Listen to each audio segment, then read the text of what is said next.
Salve, salve, torcedor Cruz Maltino, muito boa noite a todos. Estou entrando no ar aí com mais um boletim de informações sobre o Vascão da Gama. Nessa terça-feira aí de carnaval, como vocês podem ver, não estou no meu estúdio.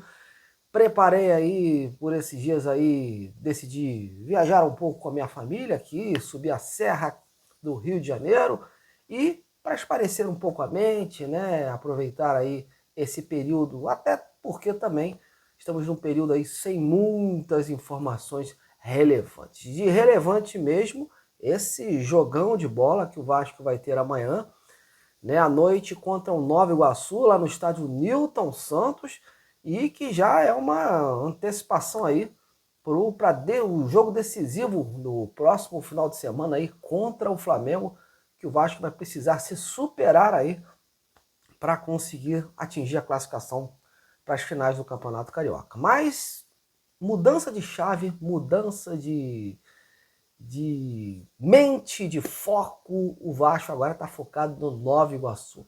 E antes da gente iniciar, para eu contar todos os detalhes do time do Carrilli, o que se desenha por aí e outras informações relevantes sobre o Vasco, eu já te peço, né, aquele momento da sua atenção, compartilhe o conteúdo do amigo, deixa o like, mostre que você gosta do meu trabalho jornalístico, que vem muito mais por aí. Eu amanhã estou chegando no Rio de Janeiro, se Deus quiser, e em breve preparando algumas matérias especiais aí, importantes e relevantes sobre o Vasco. E por isso eu conto com você aí, desde já, com esse like, né? Se inscreva nesse canal para a gente poder aí crescer na plataforma com um trabalho sério, um trabalho aí com total credibilidade. Para isso, eu preciso do seu reconhecimento e me ajude então a me manter no ar nesta plataforma. Bom, meus amigos, então vamos lá. Vasco e Nova Iguaçu travam aí amanhã um duelo importantíssimo pela Copa do Brasil. Quem perder está eliminado. Por isso, todo cuidado é pouco. Lembrando, empate no tempo normal, decisão nos pênaltis. Ninguém quer passar esse sufoco, nem Nova Iguaçu, nem o Vasco. Obviamente, o Vasco tem um time mais qualificado, né, tecnicamente, e o Nova Iguaçu quer aí acalmar o seu histórico, né, ultimamente vencendo uma pedra no sapato do Vasco desde o Campeonato Carioca passado, e quer arrumar uma surpresa para o Vasco indigesta nesse jogo de amanhã. Mas o técnico Fábio Carrilli pediu muito empenho dos jogadores, que os jogadores mudassem o foco, deixassem de lado essa responsabilidade, essa obrigação da vitória contra o Flamengo no próximo final de semana, que o Vasco vai precisar se superar, e que se concentrassem, né, concentrassem as atenções para este duelo. Carrilli tentou corrigir muitas falhas que viu contra a equipe do Flamengo e pediu uma equipe mais coesa em campo, mais compacta, né, buscando aí as velocidades dos laterais aí para surpreender logo o Nova Iguaçu.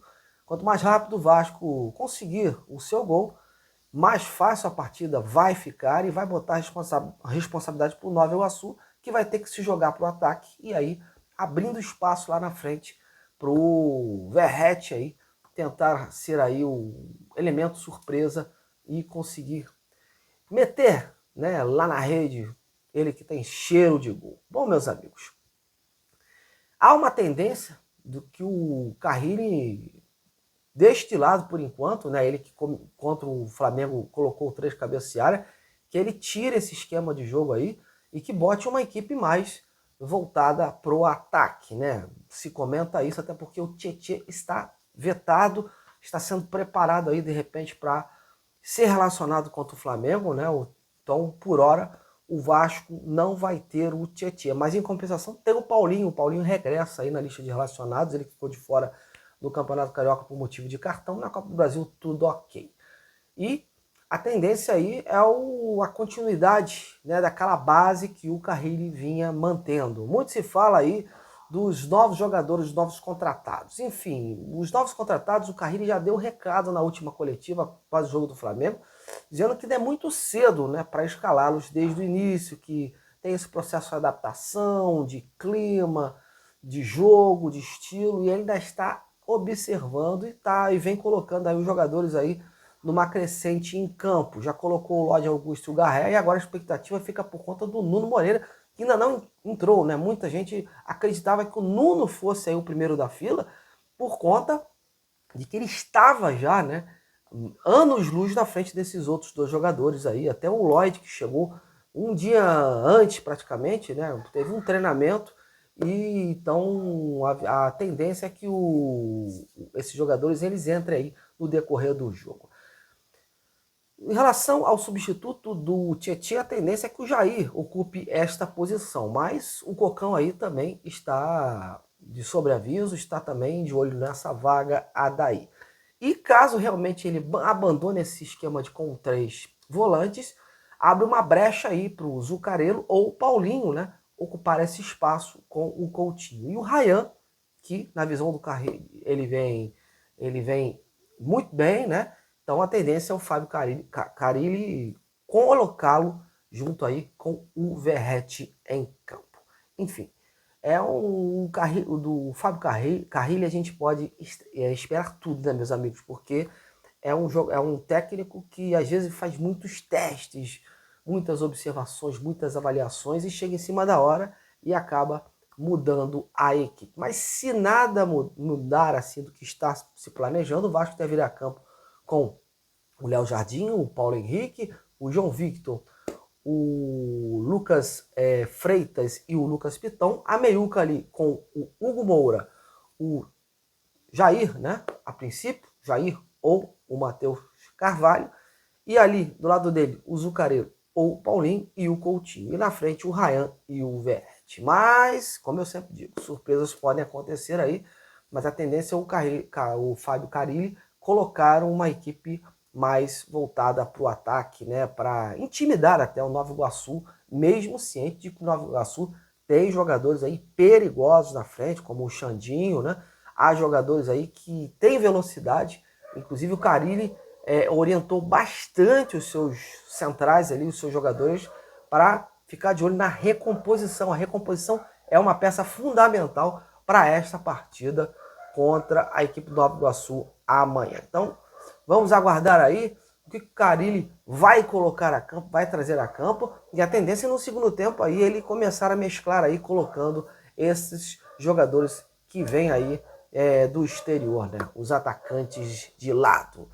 Em relação ao atacante, meus amigos, vamos mudar um pouco o foco. Muita gente perguntando, o Vasco não vai trazer mais ninguém, o Vasco já fechou o grupo de jogadores de reforço. Não, o Vasco não fechou ainda, porque há uma janela doméstica que começa agora 10 de março e acaba 11 de abril.